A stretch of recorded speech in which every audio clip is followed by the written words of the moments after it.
नमस्कार मित्रों, आप सभी का फिर से एक बार हार्दिक स्वागत है। मित्रों, हमारे हिंदू धर्म में पितृपक्ष का विशेष महत्व होता है। पितृपक्ष के दौरान हमारे पूर्वज पितृलोक से धरती लोक पर हमसे मिलने के लिए आते हैं। हमारे द्वारा उनके लिए किए जाने वाले श्राद्ध, तर्पण तथा पिंडदान से वह संतुष्ट होकर हमें अपना आशीर्वाद प्रदान करते हैं। इसके साथ ही हमें भी पितृपक्ष के दौरान कुछ नियमों का पालन करना पड़ता है। पितृपक्ष के दौरान स्नान से लेकर रात्रि से सोने तक महत्वपूर्ण नियमों का पालन करना चाहिए।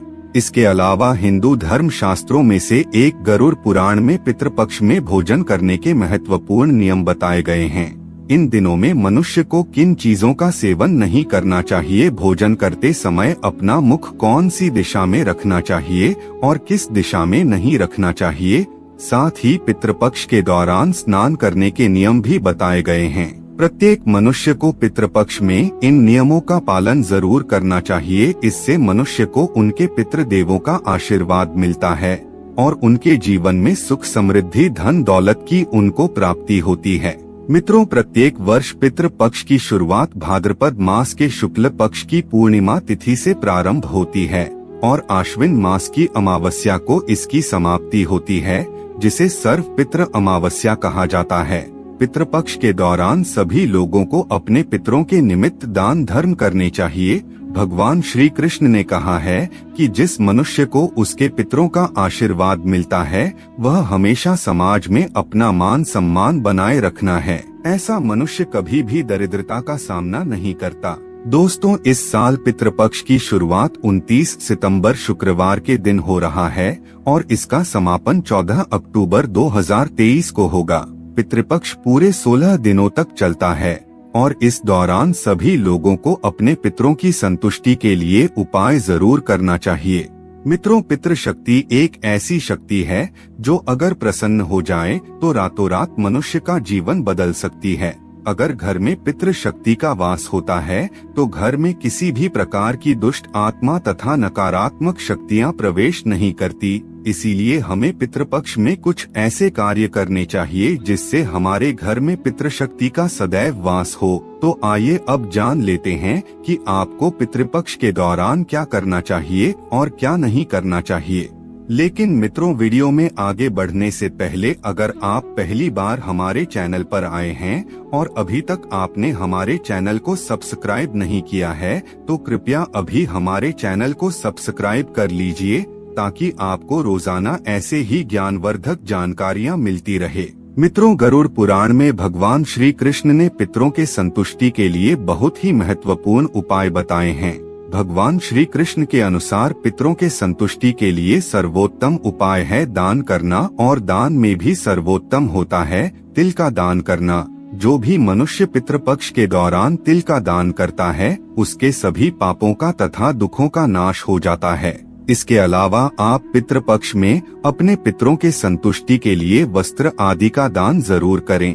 अगर पितृपक्ष के दौरान गाय का दान किया जाए तो कई गुना अधिक फलों की प्राप्ति होती है।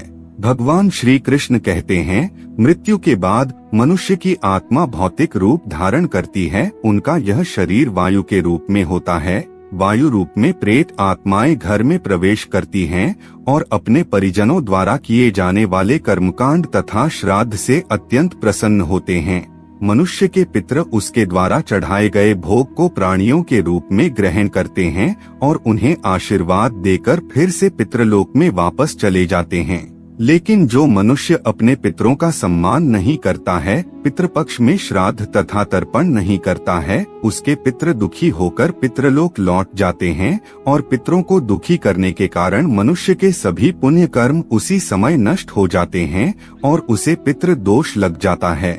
इसीलिए मनुष्य को कभी भी अपने पितरों को दुखी नहीं करना चाहिए। आइए अब जान लेते हैं कि पितृपक्ष में मनुष्य को भोजन करने के कौन से नियम बताए गए हैं। सबसे पहली बात है, पितृपक्ष में स्नान केवल एक ही वस्त्र धारण करके ही करना चाहिए। निर्वस्त्र स्नान करना अशुभ माना गया है।